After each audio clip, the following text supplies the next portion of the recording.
திருவாரூர் மாவட்டம் மன்னார்குடியில் காவிரி டெல்டா விவசாயிகள் பாதுகாப்பு சங்கத் தலைவர் தர்மசாமிநாதன் செய்தியாளர்களுக்கு பேட்டியளித்தார்.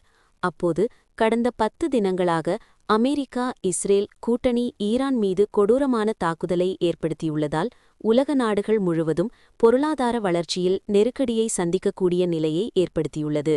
இதற்கு முக்கியமான காரணம் அமெரிக்க அதிபர் டொனால்ட் ட்ரம்ப் மற்ற நாடுகளை பொருளாதார வளர்ச்சியில் பின்தங்கிய நாடுகளாக வைத்திருக்கும் முயற்சியில் அமெரிக்கா ஈடுபட்டு வருகிறது. இன்று கச்சா எண்ணெய் விலையேற்றம் கடுமையாக உயர்ந்துள்ளது. வீட்டுக்கு உபயோகிக்கக்கூடிய சமையல் சிலிண்டர் விலை மற்றும் வர்த்தக சிலிண்டர், பெட்ரோல், டீசல் விலை, முட்டை கொள்முதல் விலை உயர்ந்துள்ளது. தமிழகத்தில் சென்னையில் பல உணவு விடுதிகள் மூடப்படக்கூடிய சூழ்நிலை ஏற்பட்டு வருகிறது. ஈரான் நாட்டிலுள்ள தமிழர்களுக்கு முறையான பாதுகாப்பு வழங்கி பாதுகாப்பாக இந்தியாவிற்கு அழைத்து வருவதற்கு பாரத பிரதமர் நரேந்திர மோடி உரிய நடவடிக்கையை எடுக்க வேண்டும். அமெரிக்க அதிபர் ரஷ்யாவிடம் இந்தியா கச்சா எண்ணெய் வாங்கிக் கொள்ளலாம் அமெரிக்க அதிபர் உத்தரவிடுவதற்கு காரணம் என்ன?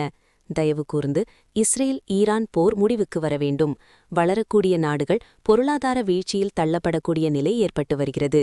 காவிரி டெல்டா மாவட்டத்தில் இருக்கக்கூடிய விவசாயிகள், விவசாய தொழிலாளர்கள் மகன்கள் வேலையை தேடி ஈரான் நாட்டிற்கு சென்றவர்களுக்கு முழுமையான பாதுகாப்பு இல்லை.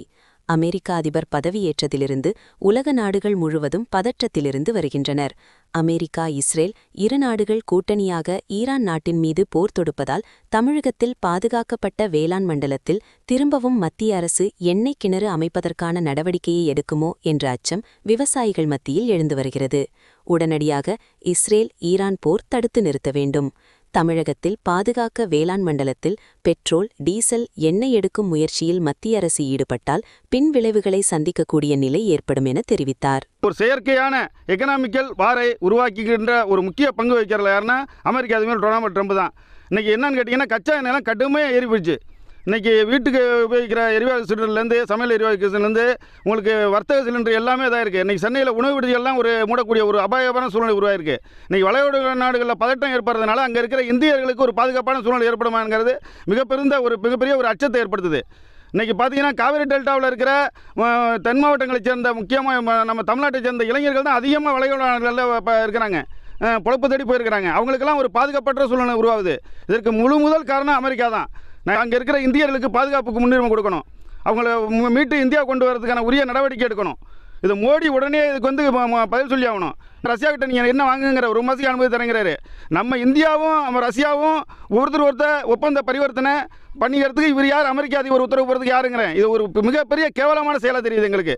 தயவுசெய்து என்ன சொல்கிறேன்னா, இந்த போரை முடிவு கொண்டு வரேன்னா கடுமையான ஒரு பொருளாதார வீழ்ச்சியை சந்திக்கிற மாதிரி சின்ன வளர நாடுகள் ரொம்ப வந்து மோசமான நிலைமைக்கு தள்ளக்கூடிய ஒரு நிலையாகும். இன்றைக்கி பல்வேறு மாதிரி டெல்டா மாவட்டத்தில் நாங்கள் பாதிச்சு விவசாயிகள் முன்னுக்கு வர முடியல. விவசாய தொழில் கடுமையாக பாதிக்கிறாங்க. இதெல்லாம் வந்து புலப்பத்தடி அங்கே போனாலும் அங்கேயும் பாதுகாப்பு இல்லை. அங்கே அனுப்பிச்சுட்டு இங்கே இருக்கிற தாய் தகப்பனும் ஒரு பாதுகாப்பற்ற சூழ்நிலை இருக்காங்க, ஒரு பதட்டத்திலே இருக்கிறாங்க. இந்த போரை வந்து உடனே முடிவு கொண்டு வரணுங்கிறது தான் எங்களுடைய மிகப்பெரிய தாழ்மையான கோரிக்கை. இதை வெளியுறவுத்துறை உடனே தலையிடணும்.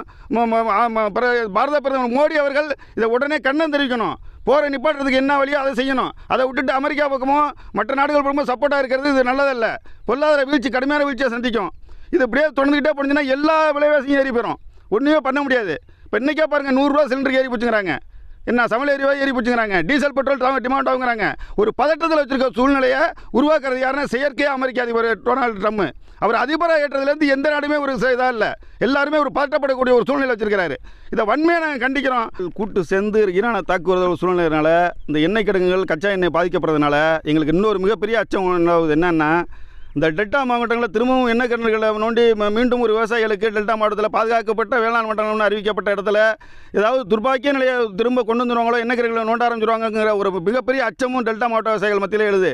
இதை உடனடியாக அந்த போரை தடுத்து நிறுத்தி இதற்கு வந்து எங்களை பாதிக்காத அளவுக்கு நடவடிக்கை எடுக்க வேண்டியது இந்திய நாட்டினுடைய கடமை, மோடியினுடைய கடமை. இதை செய்ய தவறின் பட்சத்தில் கடுமையான விளைவுகளை நாங்கள் டெல்டா மாவட்டத்தில் சரி கடுமையான போராட்டங்களை சந்திக்க. செய்திகளை உடனுக்குடன் தெரிந்து கொள்ள லைக் பண்ணுங்க, ஷேர் பண்ணுங்க, சப்ஸ்கிரைப் பண்ணுங்க, மறக்காம கமெண்ட் பண்ணுங்க.